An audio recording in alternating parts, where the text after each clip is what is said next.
Hello बच्चों, बहुत बहुत स्वागत है आपका अपने चैनल कक्षा गणित में।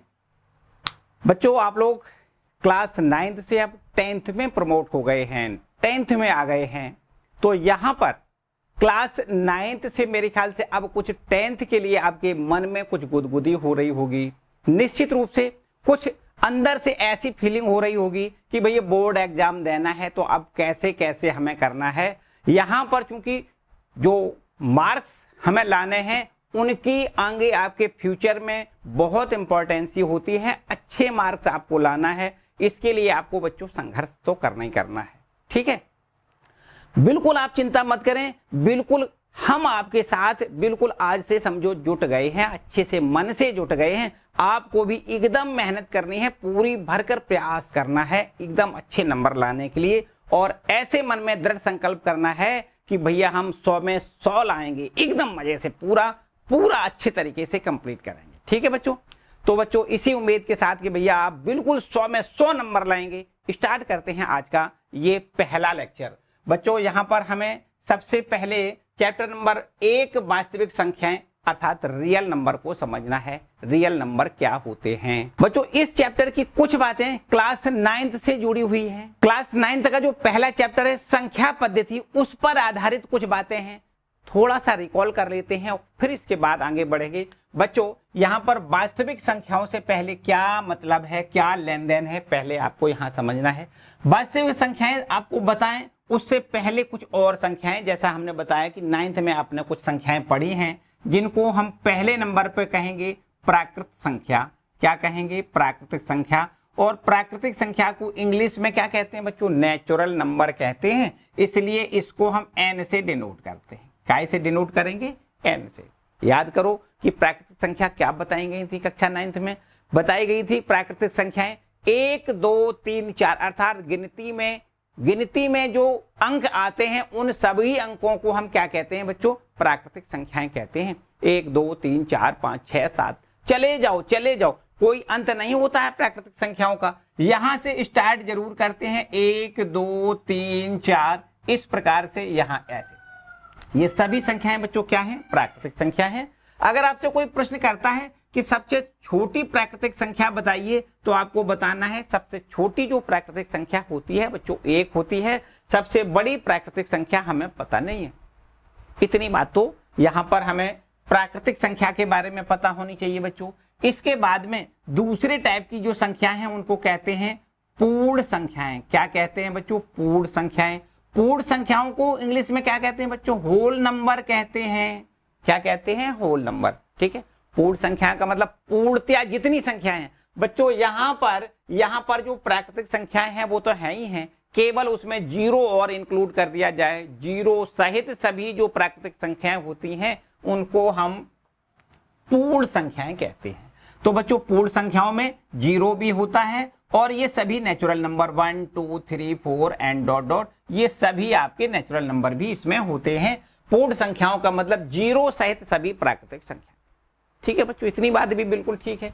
आगे बढ़ जाओ। पूर्ण संख्याओं के बाद बात करें अगर, तो पूर्ण संख्याओं के बाद बच्चों हम यहाँ पर पूर्णांक की बात करेंगे। काय की बात करेंगे बच्चों? पूर्णांक की। पूर्णांक को अंग्रेजी में इंटीजर कहते हैं। उसको आई से भी डिनोट करते हैं और उसको जेड से भी डिनोट करते हैं। दोनों सिंबल इसके लिए आपको याद रखने होंगे। कहीं पर आई मिलता है, कहीं पर जेड मिलता है। तो बच्चों याद रखिए, पूर्णांक को आई अथवा जेड से प्रदर्शित करते हैं। और पूर्णांक होता क्या है बच्चों? बच्चों यहाँ पर याद रखना है, पूर्ण संख्याएं तो देखो ये हैं, याद करना है 0 1 2 3 एंड डॉट डॉट, ये तो आपकी क्या है? पूर्ण संख्या है। और ये पूर्ण संख्या ये धनात्मक संख्या है बच्चों। अगर जीरो के बाईं साइड भी आए, तो निश्चित रूप से देखो शून्य से छोटी पूर्णांक आएंगे। छोटे पूर्णांक का मतलब -1 कहोगे, -2 कहोगे, -3 कहोगे, मतलब पूर्णांक तो होंगे लेकिन नेगेटिव होंगे, ऋणात्मक होंगे। तो बच्चों यहाँ आप समझ सकते हो जो पूर्णांक होते हैं वो क्या होते हैं? -अनंत से प्लस अनंत के बीच की जो सभी पूर्णांक होते हैं उनको क्या कहते हैं बच्चों? पूर्णांक कहते हैं। कहां से याद रखना है? -अनंत से प्लस अनंत। यहाँ ऐसे कह सकते हैं कि जीरो के जो दाईं ओर के पूर्णांक होते हैं, ये आपके धन पूर्णांक होते हैं। क्या होते हैं बच्चों? ये आपके धन पूर्णांक होते हैं, जो जीरो के दाईं ओर होते हैं। और जो जीरो के बाईं ओर के जो पूर्णांक होते हैं बच्चों, उनको हम लोग क्या कहते हैं, ऋण पूर्णांक कहते हैं। ठीक है, उनको क्या कहते हैं, ऋण पूर्णांक। जीरो के बाईं ओर के ऋण पूर्णांक हैं, जीरो के दाईं ओर के पूर्णांकों को धन पूर्णांक कहते हैं। और एक बात साथ में याद रखना है, जो जीरो है बच्चों, ना वो धन पूर्णांक है, ना ही वह ऋण पूर्णांक है। ठीक है, इसको ना धन पूर्णांक कहेंगे ना ऋण पूर्णांक कहेंगे। और जीरो के जो दाईं ओर के पूर्णांक हैं उनको धन पूर्णांक कहते हैं, जीरो के बाईं ओर के जो पूर्णांक हैं उनको हम ऋण पूर्णांक कहते हैं। ये बात हो गई बच्चों पूर्णांक की। पूर्णांक के बाद अब आगे एक और टाइप की आपको संख्या मिलती हैं, उनको क्या कहते हैं बच्चों, उनको हम कहेंगे परिमेय संख्या। क्या कहेंगे, परिमेय संख्या कहते हैं। परिमेय संख्या कहते हैं बच्चों, ध्यान दें, परिमेय संख्या को क्यू से डिनोट कर लेते हैं। कैसे बच्चों, परिमेय संख्या को कैसे डिनोट करते हैं, क्यू से डिनोट करते हैं। तो जो परिमेय संख्या होती है वो क्या होती है, रैशनल नंबर इसको कहेंगे। बच्चों परिमेय संख्या का क्या मतलब है, परिमेय संख्या का मतलब बहुत ध्यान से समझना है। परिमेय संख्याएं वे संख्याएं होती हैं जिनको P बटे Q के रूप में लिखा जा सकता है, रूप में लिखा जा सकता है, जा सकता है। ध्यान से समझना है, परिमेय संख्या क्या होती हैं, वे संख्याएं होती हैं जिन्हें P बटे Q के रूप में लिखा जा सकता है। जबकि एक शर्त और याद रखनी है कि P व Q क्या होना चाहिए, P व Q पूर्णांक हैं, ऐसा आपको याद रखना है। P और Q क्या है, पूर्णांक हैं। तथा निश्चित रूप से ऐसा भी याद रखना होगा कि जो Q है वो जीरो नहीं होना चाहिए, अर्थात हर में शून्य नहीं होना चाहिए। बच्चों आपको ये बहुत अच्छे से पता है कि यदि हर में शून्य होता है तो किसी भी संख्या में यदि हर से शून्य, देखो ध्यान दें, जैसे कोई आपका ये अंक है A, और यदि हर में जीरो कर दिया जाए तो उसका मान अनंत होता है, अर्थात उसको अपरिभाषित कहेंगे हम। यहाँ पर याद रखिए कि हर में कभी भी जीरो नहीं होना चाहिए। अब ऐसी संख्या जो P बटे Q के रूप में लिखी जा सकती है, जबकि P और Q क्या है बच्चों, पूर्णांक हैं, Q जीरो नहीं होता है। इसके लिए आपको याद रखना है कि अगर इस फॉर्मेट में आपकी संख्या होती है तो वो सभी संख्याओं को परिमेय संख्या कहते हैं। बच्चों ये एक बात और समझो कि हो सकता है कि आपके दिमाग में एक बात आई हो कि यहाँ पर जैसे ये लिखा है एक, तो एक को भी देखो एक बटे एक लिखा जा सकता है, मतलब P बटे Q के रूप में। एक को भी हम P बटे Q के रूप में लिख सकते हैं, दो को भी P बटे Q के रूप में लिख सकते हैं, तीन को भी P बटे Q के रूप में लिख सकते हैं।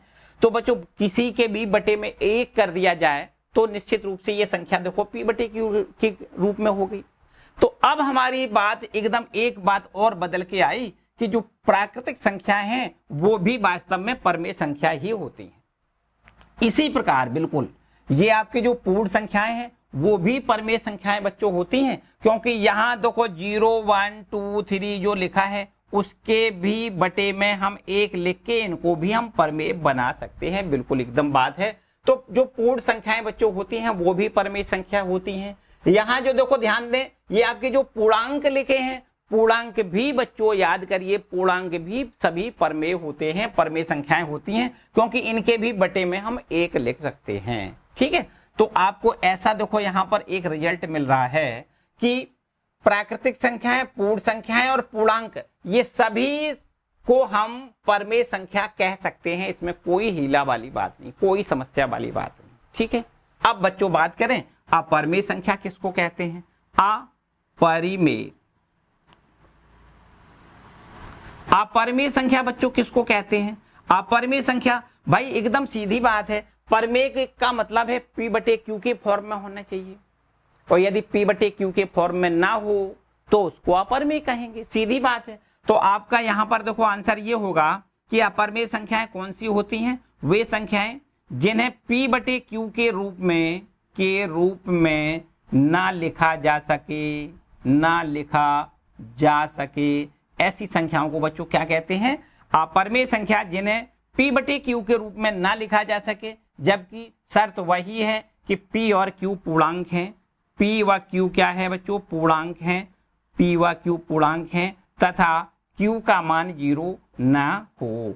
तो ऐसी संख्याएं जो P बटे Q के रूप में नहीं लिखी जा सकती हैं, P और Q पूर्णांक है और Q का मान जीरो नहीं है, तो ऐसी सभी संख्याओं को बच्चों क्या कहते हैं, अपरिमेय संख्या कहते हैं। याद करिए पी और क्यू है, क्या है, पी और क्यू पूर्णांक हैं। अच्छा बताओ भाई, परमेय संख्याओं के हमने उदाहरण बता दिए, ये सारी संख्याएं जो दिखाई दे रही हैं वो तो सब परमेय है, तो अपरमेय संख्याओं के उदाहरण भी तो बताओ। देखो यहाँ पर अपरमेय संख्या का उदाहरण बता दें। अपरमेय संख्या देखो बच्चों, √2 अपरमेय संख्या है। √2 अपरमेय क्यों है भाई? इसको भी तो P बटे Q के रूप में बनाया जा सकता है, बिल्कुल बात ठीक है, लेकिन एक शर्त आगे वाली जो है वो देखो इसको फेल कर रही है। यहाँ कहा गया है P और Q पूर्णांक है। बच्चों √2 तो पूर्णांक नहीं है। √2 कैसी संख्या है? दशमलव संख्या है, मतलब इसका मान जो आएगा √2 का 1 पॉइंट समथिंग आता है, तो इसका मतलब ये है कि ये आपका पूर्णांक नहीं है। यहाँ पर P और Q दोनों पूर्णांक होना चाहिए। यहाँ √2 जो लिखा है उसमें √2 को हम पूर्णांक नहीं कह सकते। √2 है, √3 है। देखो बच्चों याद रखिए √4 पूर्णांक हो जाएगा, क्योंकि √4 तो का वर्गमूल 2 होता है, ये तो धन पूर्णांक संख्या है ना। तो कुल मिला के हम ऐसा कहेंगे कि यहाँ पर ऐसी संख्याएं जिनके वर्गमूल दशमलव में आए, मतलब पूर्णांक ना आए, तो ऐसी सभी संख्याओं को हम अपरमेय संख्या कहेंगे। √5 है, √7 है, ऐसी संख्या। ठीक है बच्चों, एक बात और याद रखना है कि पाई भी अपरमेय संख्या है। अरे भाई यहाँ पर कुछ बच्चे कंफ्यूज हो जाएंगे कि पाई का मान तो सर बहुत जगह 22/7 लिखा हुआ है, तो पाई का मान 22/7 होता है, तो 22/7 तो भाई सीधी हम कह सकते हैं कि ये तो P बटे Q के रूप में है।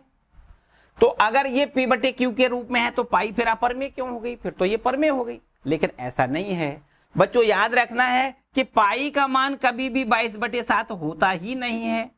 पाई का मान 22/7 होता ही नहीं है। इसको केवल गणना को हम आसान करने के लिए पाई का मान 22/7 रख लेते हैं। लगभग मान इसका होता है, पाई का 22/7 लगभग मान होता है, बिल्कुल एग्जैक्ट मान उसका पाई का मान 22/7 नहीं होता है, आपको याद रखना है। तो इस तरीके से बच्चों ये सभी संख्याओं को हम क्या कहेंगे? अपरिमेय संख्या कहेंगे। इतनी बात ठीक है बच्चों, समझ में आई? बिल्कुल, यहां तक कोई दिक्कत नहीं। अब आगे बात आती है पर ये आपकी वास्तविक संख्याओं पर।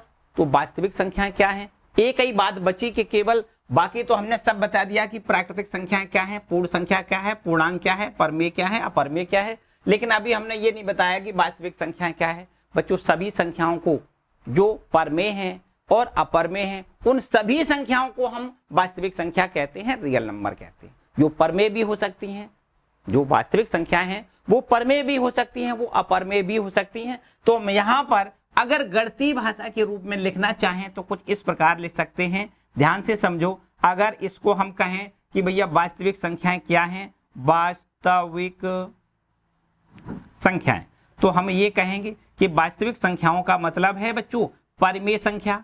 क्या कहेंगे? वास्तविक संख्याओं का मतलब कहेंगे परिमेय संख्या, परिमेय संख्या, और प्लस कर दें अपरिमेय संख्या, अपरिमेय संख्या। ठीक है, परमेय संख्या हो, अपरमेय हो, सभी प्रकार की संख्याओं को हम क्या कहते हैं बच्चों? वास्तविक संख्याएं कहते हैं, रियल नंबर कहते हैं। इतनी बात तो समझ में आई होगी बच्चों। यहाँ पर परमेय संख्या है, अर्थात ये सभी संख्याओं को, अगर ये संख्याएं हैं तो समझो ये भी वास्तविक संख्याएं ही हैं। अगर अपरमेय हैं, अपरमेय मतलब √2, √3, √5 अथवा पाई, ये सभी संख्याएं को भी हम वास्तविक संख्याएं ही कहेंगे। तो परमेय हो अथवा अपरमेय हो, कुल मिला के सभी संख्याएं ये हमारी कैसी होती हैं? वास्तविक संख्याएं हम इनको कहते हैं। इतनी बात तो बच्चों यहाँ पर जो आपका चैप्टर है उससे संबंधित, मतलब चैप्टर का जो टाइटल है उससे संबंधित इतनी बातें थी। हालांकि इन सभी बातों को आपने क्लास 9th में कंप्लीट किया हुआ है। ठीक है, हम लोग आज यहाँ पर बढ़ते हैं अगले टॉपिक पर। क्लास 10th में जो टॉपिक है उस पर आते हैं बच्चों। एक बात और बता दें कि आप अपनी पढ़ते समय, आप जब पढ़ते हैं तो आपके हाथ में कलम होना चाहिए, बिल्कुल एकदम निश्चित रूप से नोटबुक होना चाहिए, मतलब कॉपी होना चाहिए। तो आप बढ़िया से जैसे जैसे हम लिख रहे हैं यहाँ पर आपको भी नोट्स बनाना है बड़े अच्छे से। ठीक है, और उससे फायदा पता है क्या है? फायदा यह है कि बाय द वे कभी कोई चीज अगर आपको भूल रहे हो, कोई देखनी है, तो आप उसको अच्छे से दोबारा से देख सकते हो, है ना। तो और साथ साथ में अगर आप नोट्स बनाएंगे तो आप फिर भूला भटकी नहीं होगी, ये भी बिल्कुल पक्की बात है। तो आइए बच्चों अब आगे की बात करते हैं। इसको नोट कर लिया, चलो आगे बढ़ते हैं। इसको पहले रब कर लें। अब बच्चों आगे क्या पढ़ना है, देखो ध्यान दें, आगे आपको पढ़ना है यूक्लिड विभाजन प्रमेय का। क्या पढ़ना है बच्चों? यूक्लिड विभाजन प्रमेय का पढ़ना है। यूक्लिड विभाजन प्रमेय का। यूक्लिड विभाजन प्रमेय का स्टेटमेंट आपको बताएं, कथन आपको बताएं, उससे पहले कुछ बातें और थोड़ी छोटी सी बातें आपको समझनी है। देखो बच्चों, आपने विभाजन का ये प्रमेय है, क्या है? विभाजन का प्रमेय है। और किसने ये प्रमेय बनाया? यूक्लिड ने बनाया, इसलिए इसका नाम रख दिया यूक्लिड विभाजन प्रमेय का। अच्छा, विभाजन की प्रक्रिया आपने क्लास छोटी छोटी सी क्लासों में गुणा जब किया सीखा होगा, तब भाग करना भी सीखा होगा, मतलब प्राइमरी स्तर की बात है। तो हम यहाँ पर कुछ भाग लिखेंगे।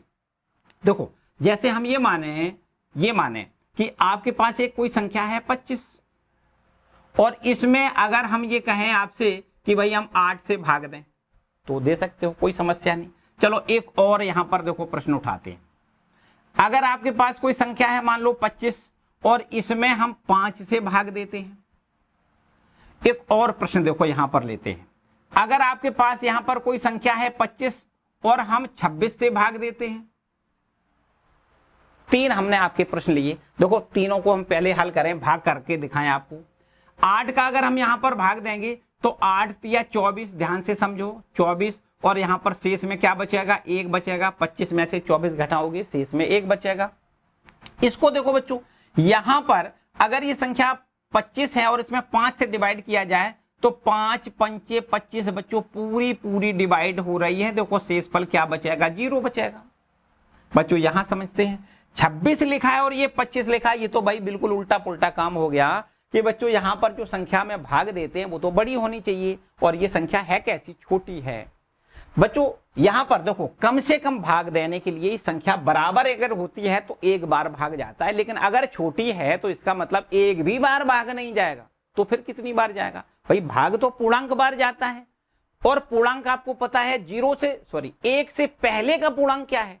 1 से पहले का पूर्णांक बच्चों 0 है। तो इसका मतलब यहां से अगर हम 26 का 25 में भाग देंगे तो ये 0 बार जाएगा।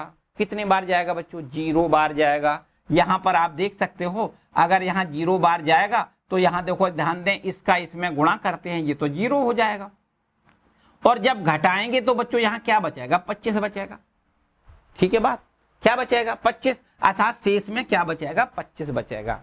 अब देखो एक बच्चों बात बताए आपको कि ये जो 25 हमने लिखा है वो कुछ इस प्रकार से देखो लिख सकते हैं। 25 जो लिखा है 25 का भाग काहे से दिया है? 8 से दिया है। तो बच्चों 8 गुणे 3 प्लस 1, देखो ध्यान से समझना है, 8 दिया 24 और 1 25, बताओ 25 हो रहा है कि नहीं हो रहा? मतलब इस 25 को हम लिख सकते हैं 8 गुणे 3 प्लस 1। ठीक है, यहां बताओ इसको कैसे लिख सकते हैं? भाई ये भी 25 है और इस 25 को कैसे, देखो ध्यान दें, काहे से भाग दिया है? 5 से भाग दिया है। कितने बार भाग गया है? 5 बार गया है, प्लस 0, शेष में 0 बचा है। ठीक है, जो 25 है वो कैसे लिख सकते हैं? 5 गुणे 5 प्लस 0। ठीक है, अब यहां पर बताओ ये 25 कैसे लिख सकते हो? इस 25 को कैसे लिख सकते हो? इस 25 को हम क्या लिखेंगे? देखो ध्यान दें, 26 गुणे 0, ध्यान दें 26 गुणे 0, और प्लस शेष में कितना बचा बच्चों? 25 बचा। तो ये तो देखो 26 में 0 का गुणा करोगे 0 हो जाएगा, 25 बराबर 25।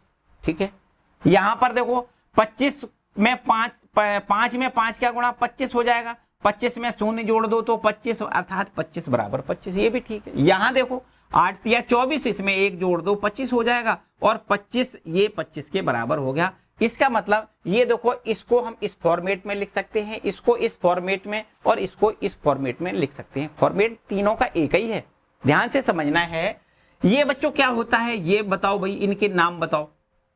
जिस संख्या से हम भाग देते हैं उसको भाजक कहते हैं। जिस संख्या से किसी संख्या में भाग देते हैं उस संख्या को क्या कहते हैं? भाजक। ये बच्चों हमारा भाजक है। ये क्या है? ये है हमारा भाजक। ठीक है, ये इसको क्या कहते हैं? 8 को भाजक कहते हैं। बच्चों बताओ इसको क्या कहते हैं? इसको बच्चों हम भाज्य कहते हैं। 5 को क्या कहते हैं? 25 को क्या कहते हैं? भाज्य कहते हैं। बच्चों 3 को क्या कहते हैं? 3 जो है वो क्या है? भागफल है। क्या है बच्चों? भागफल है। और 1 क्या है? एक को हम शेषफल कहते हैं। बताओ बच्चों, ठीक है, इतनी बात तो मेरे ख्याल से आपको पता है। जिससे हम भाग देते हैं उसको भाजक कहते हैं, जिसमें भाग देते हैं वो भाज्य होता है, और ये जितनी बार भाग जाता है वो भागफल कहलाता है, और जो घटाने पर बचता है उसको हम शेष कहते हैं। यहाँ एक बात समझो ध्यान से, ये बच्चों क्या है 25, और 25 क्या है, 25 क्या है, भाज्य है। इसका मतलब इसको हम क्या लिख सकते हैं, भाज्य लिख सकते हैं। ध्यान से समझना है बच्चों, इसको ये 25 क्या है, 25 जो है वो भाज्य है। इसका मतलब 25 को हम भाज्य कह सकते हैं, बराबर का निशान लगा दें। बताओ 8 क्या है बच्चों, 8 है भाजक। 8 क्या है, 8 है भाजक। गुणा का निशान लगा के 3 देखो, बताओ 3 क्या है बच्चों, 3 आपका भागफल है। क्या है, 3 आपका भागफल है। प्लस का निशान लगाने के बाद 1 लिखा है बच्चों, 1 क्या है, 1 आपका शेषफल है। 1 क्या है, शेषफल। मतलब सीधी बात है कि ये आपका देखो ध्यान दें, ये एक समझो सूत्र के रूप में बन गया। क्या हो गया कि जो भाज्य होता है वो काय के बराबर होता है, भाजक गुणे भागफल प्लस शेषफल होता है। क्या होता है, भाज्य बराबर भाजक गुणे भागफल प्लस शेषफल होता है। इतनी बात ठीक समझ में आ रही, किसी प्रकार की बच्चों कोई कंफ्यूजन नहीं होनी चाहिए। एकदम मन से पूरी बात समझ लो, पहले अच्छे से समझ लो, बिल्कुल एकदम यूक्लिड विभाजन प्रमेय का आपके दिमाग में छा जाएगी एकदम बढ़िया से। कतई फिर कभी भी पूरे वर्ष भर आप कोई भी प्रश्न करोगे भूलोगे नहीं, एकदम आराम से पूरी छोटी छोटी सी बातें हैं उनको आप समझ लो। बच्चों बता दें कि जो भाज्य है, भाज्य को क्या कहते हैं, याद करो कि भाज्य जो होता है उसको बच्चों हम ए से डिनोट कर लेते हैं। इतनी बात आपको याद रखनी है, भाज्य को काय से डिनोट करते हैं, ए से डिनोट करते हैं। जो भाजक होता है बच्चों उसको हम बी से डिनोट करते हैं, याद रखना है। देखो ध्यान दें, ये दी गई जो संख्या है हम क्या करते हैं, जो हमें 25 में 8 का भाग देना था, 25 में 8 का भाग देना था, तो केवल ये 2 संख्याएं हमें दी गई थी। जिसमें हमें जिससे भाग देना है उसको हम बी कहते हैं, जिसमें भाग देना है उसको हम ए कहते हैं। सीधी बात है, ठीक है, क्लियर बात इतनी हो गई। जिसमें भाग देना है वो ए कहलाता है, मतलब उसको भाज्य कहते हैं। जिससे भाग देना है, काय से देना है, 8 से, उसको हम भाजक कहते हैं और उसको बी से डिनोट करते हैं। इतनी बात ठीक है बच्चों। देखो ध्यान दें, अगर इतनी बात समझ में आ रही तो देखो इनको हम यहां रख देते हैं। भाज्य लिखा है ना, भाज्य को हम ए लिख देते हैं, बराबर का निशान लगा दो। ये भाजक लिखा है, भाजक को बच्चों क्या लिखोगे, बी लिखोगे, भाई इसको हम बी लिख देते हैं। गुणा भागफल, भागफल देखो क्या है बच्चों, ये भागफल है। आपको याद रखना है भागफल को बच्चों क्यू से डिनोट करते हैं। भागफल को काय से डिनोट करते हैं, क्यू से, तो इसको हम क्यू लिख देते हैं, प्लस का निशान लगा, और ये शेषफल है। इस शेषफल को बच्चों आर से डिनोट करते हैं, इंग्लिश में इसको रिमाइंडर कहते हैं, है ना।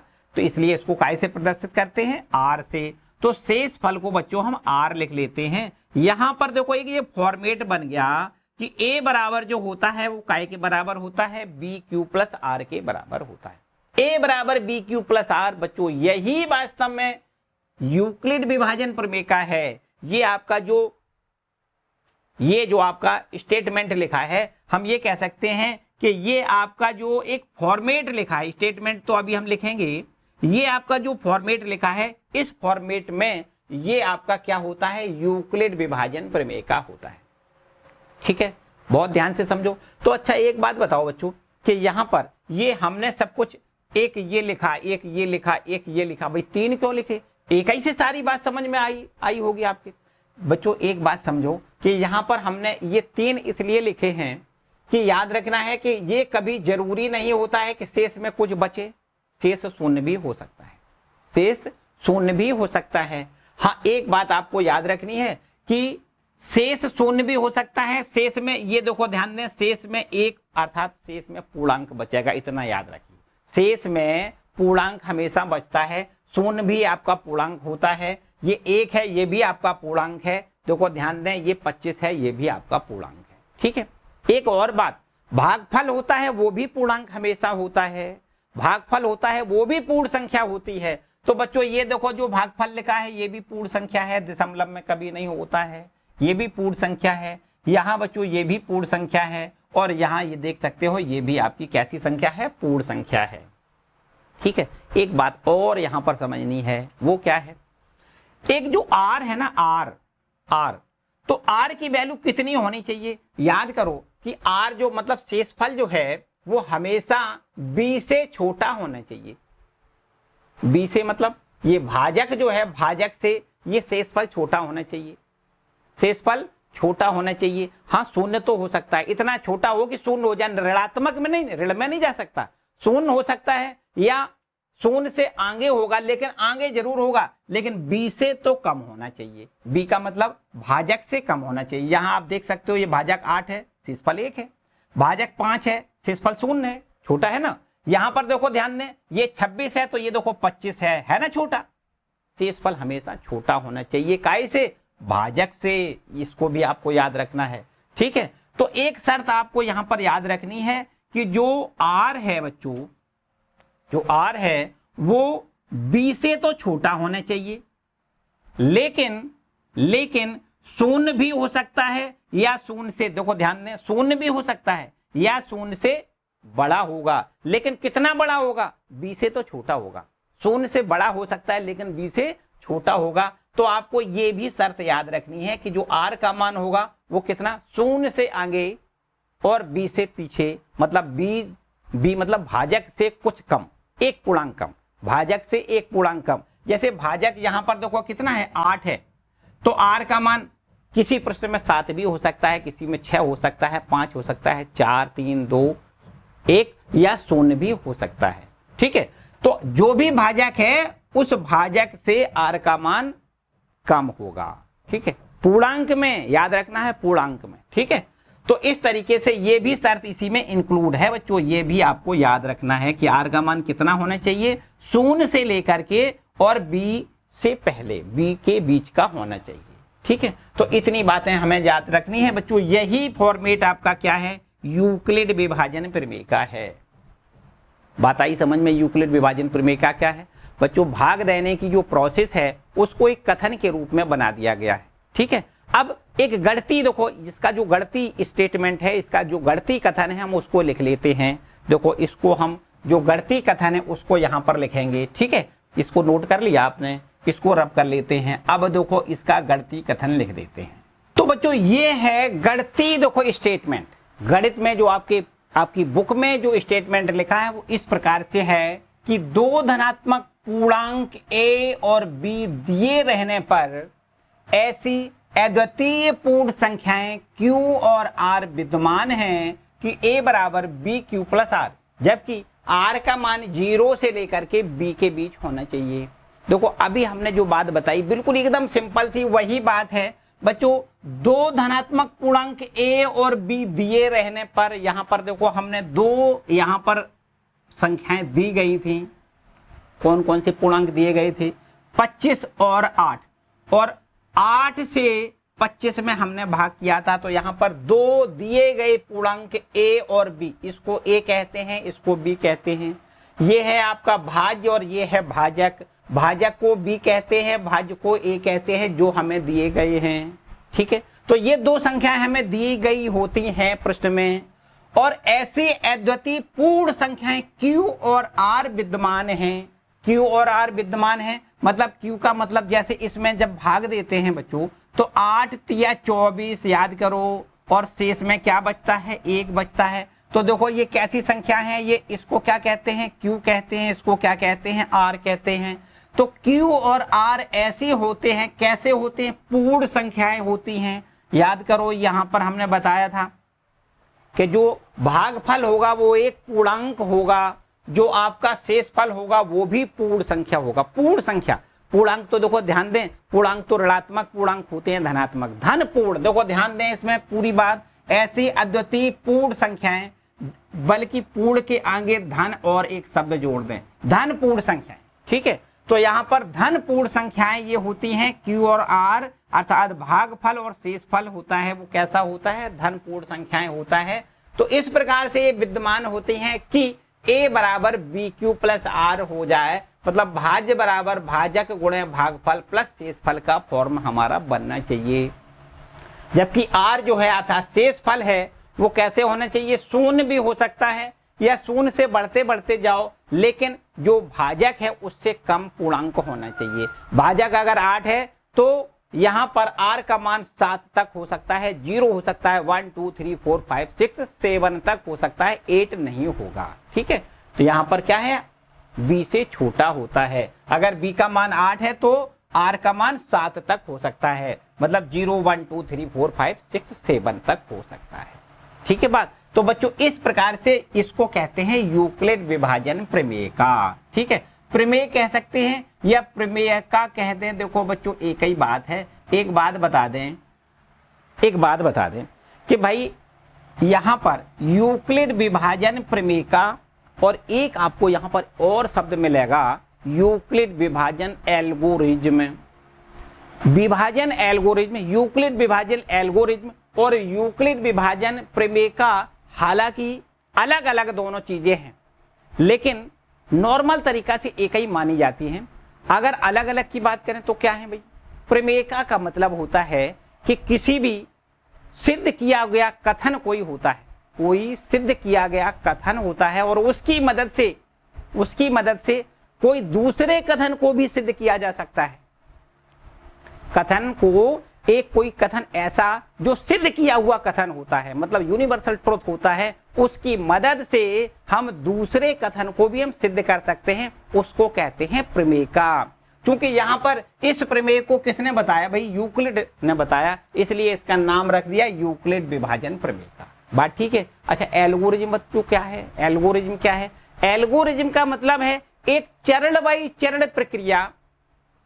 जैसे किसी भी मान लेते हैं थोड़ी देर के लिए हमें एक भाग करने की प्रोसेस पता है, तो यहाँ पर चरण बाई चरण प्रक्रिया हम करते हैं। ठीक है, तो इसको क्या कहते हैं, एल्गोरिज्म कहते हैं। एल्गोरिज्म का मतलब है कि किसी भी काम को करने के लिए, ऐसे कह सकते हैं, हम काम भी कह सकते हैं, किसी काम को चरण बाई चरण करने का जो प्रोसेस है उसको क्या कहते हैं बच्चों, एल्गोरिज्म कहते हैं। ठीक है, क्लियर बात है। दोनों अलग अलग बातें हैं। हालांकि यहाँ पर हम जहाँ यूज कर रहे हैं उसमें यूक्लिड विभाजन प्रमेय का और यूक्लिड विभाजन एल्गोरिज्म में लगभग एक ही बात है। हम एक ही बात समझ के अपना काम निकालेंगे। ठीक है, इतनी बात ठीक है, बिल्कुल एकदम बढ़िया है। देखो बच्चों एक बात बता दें कि यूक्लिड विभाजन प्रमेय का यहाँ पर यूज क्या है, इससे क्या कर लेते हैं हम।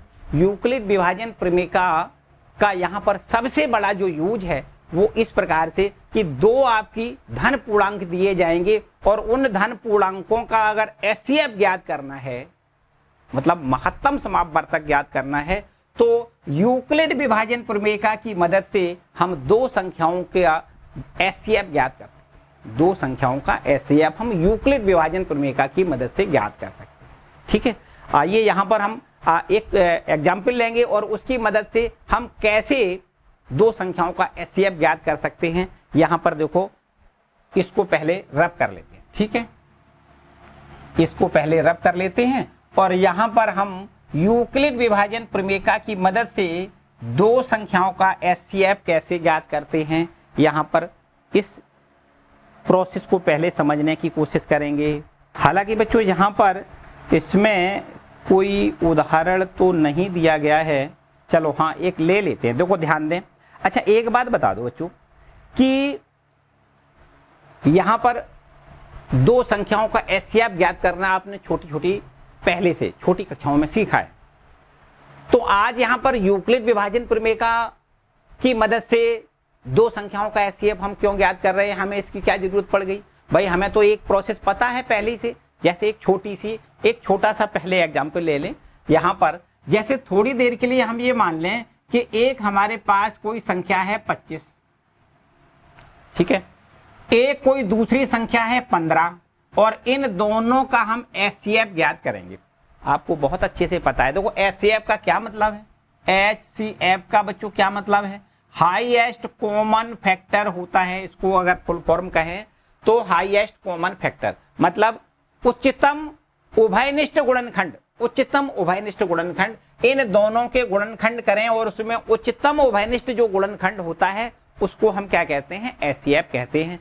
यहाँ पर ये प्रोसेस हमें पहले से पता है कि भाई 25 के और 15 के अगर गुणनखंड कर दिए जाएं तो 25 के गुणनखंड तो हम यहाँ 5 गुणे 5 लिख सकते हैं, जबकि 15 के गुणनखंड हम 5 गुणे 3 लिख सकते हैं बच्चों। अब यहाँ पर आप देख सकते हो कि जो दोनों में उभयनिष्ठ गुणनखंड है बच्चों वो कौन सा है, 5 है। 5 ऐसा गुणनखंड है जो 25 का भी गुणनखंड है और 15 का भी गुणनखंड है। तो यहाँ पर हाईएस्ट कॉमन फैक्टर बच्चों कितना होगा, हाईएस्ट कॉमन फैक्टर यहाँ पर 5 होगा, इसलिए इसका देखो HCF 5 हो जाएगा। ठीक है, ये तो हमारी प्रोसेस है जो हमने पीछे कक्षाओं में सीखी है, लेकिन आज हम लोग यहाँ पर यूक्लिड विभाजन प्रमेय का प्रयोग करके हम HCF इन दोनों संख्याओं का ज्ञात करेंगे। तो बच्चों एक बात और हम जो अधूरी छूट गई थी उसको भी बता दें कि जो दो संख्याओं का हम HCF ये इस प्रोसेस से करते हैं, अर्थात यूक्लिड विभाजन प्रमेय की प्रोसेस से करते हैं, तो वो क्यों करते हैं, इस प्रोसेस से क्यों नहीं करते। बच्चों जब बड़ी बड़ी संख्याएं होती हैं उनके गुणनखंड करने में समस्याएं होती हैं, तो ऐसी स्थिति में हम यूक्लिड विभाजन प्रमेय का प्रयोग कर लेते हैं। यूक्लिड विभाजन प्रमेय की मदद से हम बहुत बड़ी बड़ी दो संख्याओं का भी HCF ज्ञात कर सकते हैं, जिनके गुणनखंड करने में भी कठिनाई होती है, ऐसी संख्याओं के भी हम HCF ज्ञात कर लेते हैं। ठीक है, तो पहले हम यहाँ पर छोटी छोटी जो संख्याएं हमने दो ले रखी हैं, 25 और 15, इनका HCF हम ये आपका यूक्लिड विभाजन प्रमेय की मदद से यहाँ पर सिखाएंगे। ठीक है, पहले इन दोनों संख्याओं का HCF देखो कैसे ज्ञात करोगे यूक्लिड विभाजन प्रमेय की मदद से। बच्चों क्या करते हैं, दो संख्याएं जब दी जाएं उनमें से निश्चित रूप से एक संख्या कोई बड़ी होगी एक छोटी होगी, तो यहाँ पर हमें पहले ये देखना है कि कौन संख्या बड़ी है और कौन संख्या छोटी है। बच्चों प्रश्न क्या है, 25 व 15 का HCF ज्ञात करना है। ठीक है, और कैसे ज्ञात करना है, यूक्लिड विभाजन प्रमेय की मदद से।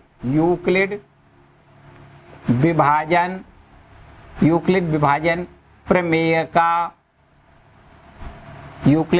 प्रमेय से हम दो संख्याओं का HCF कैसे ज्ञात करेंगे, यहाँ पर ये प्रश्न है हमारा। तो बच्चों यहाँ पर हम क्या करते हैं, जो दो संख्याएं उनमें से कोई संख्या जो बड़ी है और एक कोई छोटी है, उसका पहले हम ये देखेंगे कि कौन सी बड़ी है और कौन सी छोटी है। यहाँ बच्चों 25 संख्या बड़ी है, 15 संख्या छोटी है। तो जो संख्या बड़ी होती है उसको हम A मान लेते हैं, मतलब वो भाज्य हो गया। जो संख्या छोटी होती है उसको हम भाजक मान लेते हैं, अर्थात वो B हो गया। तो अब देखो भाग देने की प्रोसेस समझो बात ध्यान से। क्या करना है बच्चों, 25 में हमें भाग देना है काय से, 15 से भाग देना है। तो निश्चित रूप से बच्चों यहाँ कह सकते हैं कि भाई भाग तो एक ही बार जाएगा।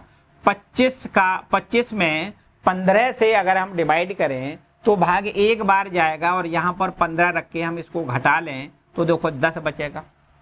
ठीक है, अब अगला स्टेप देखो ध्यान दें, ये पूरा जो स्टेप है वो इस प्रकार से हम लिख सकते हैं कि भाई जो 25 है ना, ये तो 25 काय के बराबर है, 25 है 15 गुणा 1 प्लस 10 के बराबर है। देखो 15 गुणा 1 मतलब BQ प्लस R, देखो वही फॉर्मेट बनाना है आपको। ठीक है, इतनी बात ठीक है। अगले प्रोसेस में क्या करेंगे, देखो अब यहाँ पर 10 पर, ये 10 और 15 पर फिर से यूक्लिड विभाजन प्रमेय का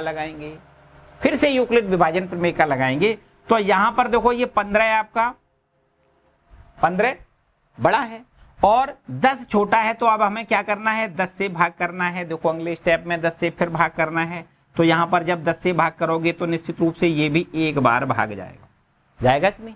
अब एक बार भाग चला गया, भैया इसको घटा लेते हैं, और घटाने पर देखो यहाँ पर 15 में से 10 घटेगा 5 बचेगा। ठीक है, इस स्टेप को भी हम यहाँ पर अगर लिखना चाहें तो ये देखो जो 15 है बच्चों, ये 15 है वो कैसे लिखा है, 10 गुणे 1 प्लस 5 लिखा है, 10 गुणे 1 प्लस 5 लिखा है, मतलब A बराबर BQ प्लस R, वही बिल्कुल एकदम फॉर्मेट है आपका यूक्लिड विभाजन प्रमेय का। ठीक है, अब बच्चों अगले स्टेप में क्या करेंगे, अगले स्टेप में फिर वही बात दोहरा दूं। ये हम स्टेप तब तक दोहराएंगे जब तक कि शेषफल शून्य ना हो जाए, जब तक इस स्टेप को हम दोहराएंगे जब तक कि शेषफल 0 ना हो जाए। तो अब हमें क्या करना है बच्चों, ये 10 और 5 में फिर से यूक्लिड विभाजन प्रमेय का लगाना है। 10 और 5 में यूक्लिड विभाजन प्रमेय का देखो यहाँ लगा के दिखा दें। 10 आपका बड़ा है, 10 में भाग देना है 5 से, तो भाई 5 से भाग दोगे, 5 दूनी 10, देखो ध्यान दें ये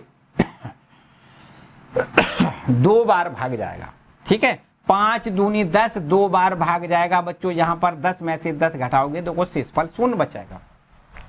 जब शेषफल बच्चों शून्य हो जाए तो जो अंतिम भाजक है वही आपका HCF कहलाता है। यहाँ पर अगर इस स्टेप को हम लिखना चाहें बच्चों तो यहाँ पर लिख सकते हैं, ध्यान से समझो। जो 10 है वो 10 को हमने कैसे लिखा है, 5 गुणे 2 और प्लस शेषफल देखो 0 है।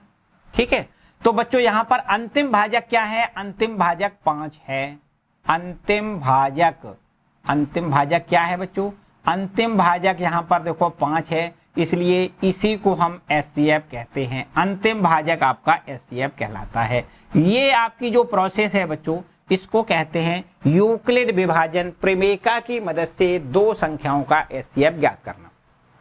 ठीक है, बहुत बड़ी बड़ी संख्याएं होती हैं जिनके गुणनखंड करने में समस्या आती है, तो ऐसे बड़ी संख्याओं के भी HCF इस प्रोसेस से किए जा सकते हैं और आसान तरीके से किए जा सकते हैं। ठीक है, इतनी बात बिल्कुल ठीक है। देखो एक आपके बुक का कोई एग्जाम्पल लेते हैं और उससे हमें समझना है कि यूक्लिड विभाजन प्रमेय का हम बड़े बड़े संख्याओं के प्रश्नों में हम इसको कैसे यूज करते हैं। आइए एक देखो उदाहरण आपकी बुक में है, ये उदाहरण नंबर 1 है। इसमें लिखा हुआ है 4052 और 12576 का HCF यूक्लिड विभाजन एल्गोरिज्म का प्रयोग करके। देखो बच्चों इसमें लिखा है यूक्लिड विभाजन एल्गोरिज्म। हमने बताया एल्गोरिज्म क्या होता है, एक चरण बाई चरण प्रक्रिया होती है बच्चों। यहाँ पर देखो पहले चरण में ये किया है, दूसरे चरण में ये किया है, तीसरे चरण में ये किया है और आपका चरण खत्म। मतलब चरण बाई चरण हमने प्रक्रिया किया है, इसलिए इसको क्या कहते हैं, एल्गोरिज्म कहते हैं। यूक्लिड विभाजन प्रमेय का जो एल्गोरिज्म है वो ये आपका है। क्लियर बात है। तो बच्चों यहां से एग्जाम्पल नंबर हम 1 लेते हैं, इसको पहले रब कर लेते हैं और एग्जाम्पल नंबर 1 देखते हैं। 1 क्या है, देखो पहला एग्जाम्पल, इसमें लिखा है 4052 और एक दूसरी संख्या कोई लिखी है 12576। क्या है, 12576 है। इसका हमें क्या करना है, इसका HCF ज्ञात करना है और काय की मदद से यूक्लिड विभाजन एल्गोरिज्म का प्रयोग करके हमें HCF ज्ञात करना है बच्चों। तो यहाँ पर हमने ऐसा कि बताया कि भाई दो जो संख्याएं होती हैं उसमें से सबसे बड़ी और छोटी संख्या का हम पहले चुनाव कर लेते हैं। तो यहाँ पर आप देख सकते हो कि 12576 है, ये संख्या बड़ी है और 4052 संख्या है बच्चों ये छोटी है। तो इसका मतलब ये A हो गया, ये B हो गया, ये भाज्य हो गया, ये भाजक हो गया। चलो यहाँ पर देखो प्रोसेस चालू करते हैं, चरण बाई चरण प्रक्रिया हम चालू करेंगे। पहला चरण में क्या करेंगे, ये आपका 12576 में 4052 से भाग करेंगे बच्चों। यहाँ पर पहला स्टेप देखो ऐसा करना। ठीक है, चलो कर देते हैं भाग। देखो एकदम आसान तरीका समझे हैं। आपको क्या करना है, ये 4052 से 12576 में भाग देना है। ठीक है, 4 अंक यहाँ है, 4 अंक यहाँ है। देखो ये अंक छोटे हैं, 12512 और 57 में अगर भाग दें, 1257 में भाग दें तो ये तो छोटी संख्या है ना, छोटी संख्या है। तो हमें फिर पूरी 5 संख्याओं में भाग देना पड़ेगा, है ना। 4 3 12, देखो 3 बार शायद भाग चला जाएगा। कितने बार भाग जाएगा, 3 बार। देखो ध्यान से 3 का यहाँ गुणा करें, 3 दूनी 6, 3 का भाग कर दो, 3 दूनी 6, 3 पंचे 15 और ये आपका 15 पूरा लिखना पड़ेगा। 3 चौको 12, देखो ध्यान से समझो भाई, इतनी बात तो ठीक समझ में आई। ठीक है, फिर से समझो, 3 का देखो 3 दूनी 6 और 3 पंचे 15, हासिल में 1 और ये हासिल वाला 1 आएगा और फिर इसके बाद 3 चौको 12। ठीक है, घटा दो भाई, ये 0 हो जाएगा, यहाँ पर 2 बचेगा और यहाँ पर देखो कितना बचेगा बच्चों, 4, है ना, 4 ये बचेगा। तो यहाँ पर 420 हो गया। यहाँ पर इस स्टेप को लिखना चाहो बच्चों इस प्रकार लिख सकते हो कि 12576 है उसको हम लिख सकते हैं 4052 गुणा में 3 प्लस शेषफल में कितना है, 420 है। क्लियर बात बच्चों इतनी। इसके बाद दूसरा स्टेप, अब देखो यहां पर इन दोनों पर हम फिर से यूक्लिड विभाजन प्रमेय का लगाएंगे, ठीक है, फिर से लगाएंगे। एक अगर अलग अलग आप चरण ना बनाना चाहें तो यहां बच्चों इसको ऐसे देखो भाग का निशान लगा दो, और यहां पर इसको हमने क्या लिख दिया, इसको भाजक बना लिया, और ये आपका भाज्य है कितना 4052, इसको हम भाज्य बना लेते हैं। फिर से वही काम, इससे इसमें भाग देना, यहां पर देखो भाग देने पर क्या करना है, यहां पर जब भाग देंगे तो भाई ये 420 है, यहां पर 405 है, भाग तो जाएगा नहीं, इसका मतलब हमें चारों अंकों में देना है। यहां पर ये 2 अंक बंद करें, 2 यहां पर 4 9, मेरे ख्याल से 9 बार या 8 बार कुछ जाएगा। चलो हम 9 बार चेक कर लेते हैं बच्चों। 9 का 0 में 0 हो जाएगा, 9 दूनी 18, 8 हासिल में 1 हो जाएगा, 9 चौको 36 और 1 37, बिल्कुल ठीक है बच्चों। यहाँ 9 बार ये भाग देखो जाता है, चला जाएगा। इसको घटा लेते हैं, 2 ये ज्यों का त्यों बचेगा, 15 में से 8 घटाओगे 7 बचेगा, ये 9 में से 7 घटाने पर 2 बचेगा, 272। अब देखो इस स्टेप को यहाँ लिखना चाहो बच्चों, कैसे लिखोगे, वही काम करना है। 4052 ये आपका ए है ना, 4052 बराबर क्या लिखना है, बी क्यू प्लस आर लिखना है। बी का मतलब है 420, क्यू का मतलब है 9, और प्लस आर का मतलब बच्चों लिखना है 272। क्या लिखना है, 272। ठीक है, क्लियर बात है बच्चों। इसके बाद फिर अगली प्रोसेस कर देते हैं। यहां इन दोनों पर फिर से यूक्लिड विभाजन प्रमेय का लगाएंगे, और वही आप यहां पर ऐसे कर दिया करो, देखो यहां पर भाग का निशान लगा लो। इसको हम क्या लिख देते हैं, ये आपका भाज्य है 420, कितना है बच्चों 420। अब 420 में यहां पर हमें फिर वही काम बिल्कुल भाग देना है। किस प्रकार से, ध्यान से समझो, यहां पर इसमें भाग अगर 2 बार दें तो ज्यादा हो जाएगा ना 420 से, तो हमें केवल 1 बार, यहां भी देखो भाग जा रहा है, 1 बार लिख लें और घटा दें भाई 272। क्लियर बात हो रही है। यहां देखो ये 10 में से 2 घटेगा तो 8 बच जाएगा, ये 11 में से 7 घटेगा तो 4 बचेगा, और इसको हम 1 लिख दें। ठीक है बात बच्चों, 148। अब ये हो गया 148 और ये हो गया 272। इस पर देखो फिर से यूक्लिड विभाजन प्रमेय का लगाएंगे, और चाहो इस स्टेप को देखो यहां पर लिख दें। ये 420 है ना, तो इसको 420 बराबर लिखना है 272 लिखना है, गुणा में 1 प्लस 148 लिखना है। ठीक है बात, बिल्कुल सही है। 420 बराबर 272 गुणा 1 प्लस 148।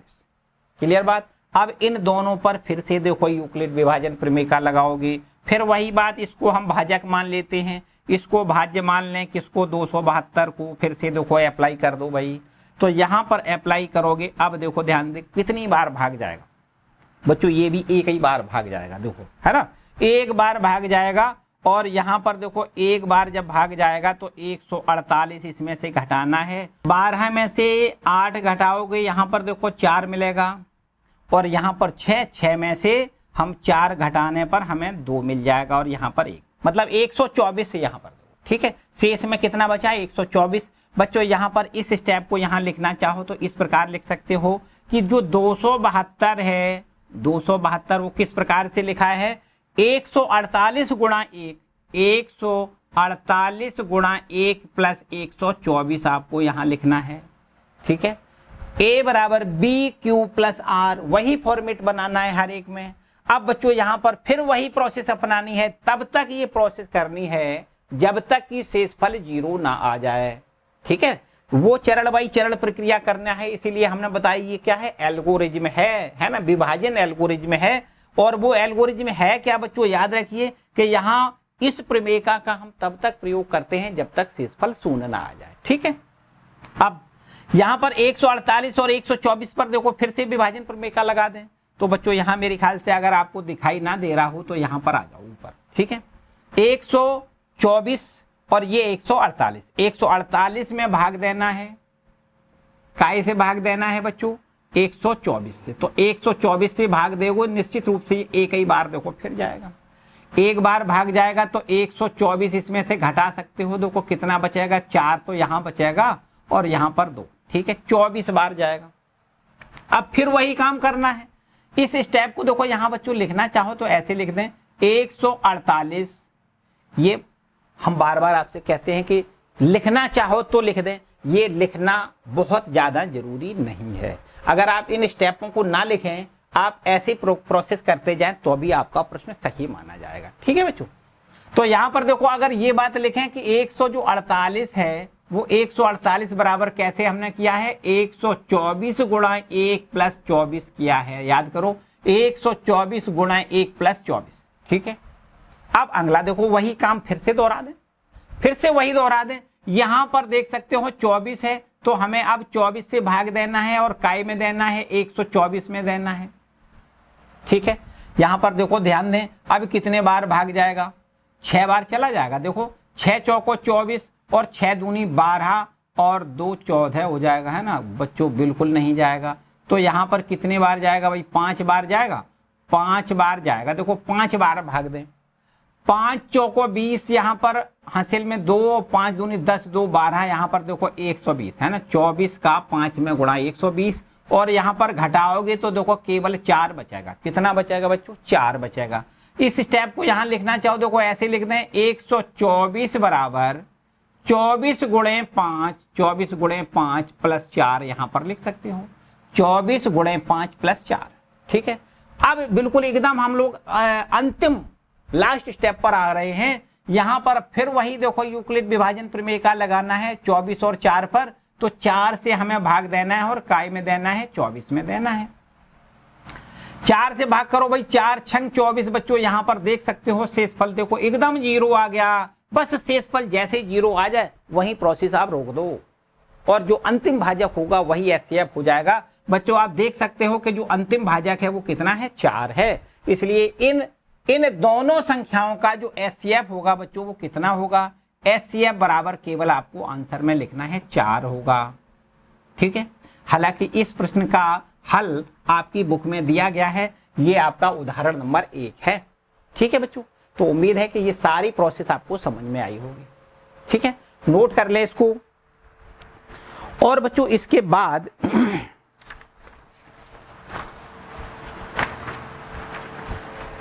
बाद बच्चों बता दें कि आगे आपकी एक्सरसाइज है 1.1, और एक्सरसाइज 1.1 के सारी क्वेश्चन हम अगले वाली वीडियो में आपको प्रोवाइड करवाएंगे। ठीक है, तो मेरे ख्याल से बच्चों अब तक आपने जो पढ़ा वो आपको बिल्कुल एकदम अच्छे से समझ में आया होगा। यदि बाय द वे किसी प्रकार की कोई समस्या है तो कमेंट करके हमसे आप जरूर पूछ लें। ठीक है बच्चों, तो आज के लिए फिलहाल इतना ही रखते हैं। नेक्स्ट क्लास में हम एक्सरसाइज 1.1 को कंप्लीट करेंगे। ठीक है बच्चों, मिलते हैं अगले क्लास में। वीडियो को लाइक ना किया हो तो जरूर कर दें, चैनल पर नए आए हैं तो चैनल को भी सब्सक्राइब कर लें। हालांकि यहाँ पर आप लोग अगर सब लोग मिलजुल कर पढ़ेंगे तो बहुत ही आनंद आएगा। तो आप इस वीडियो को अपने दोस्तों के साथ भी शेयर कर दें और उन्हें बता दें कि हाँ, कक्षा गणित पर आपका कोर्स अब चालू हो गया है। बिल्कुल एकदम 1 by 1 करके वीडियो आज से चालू हो गए हैं।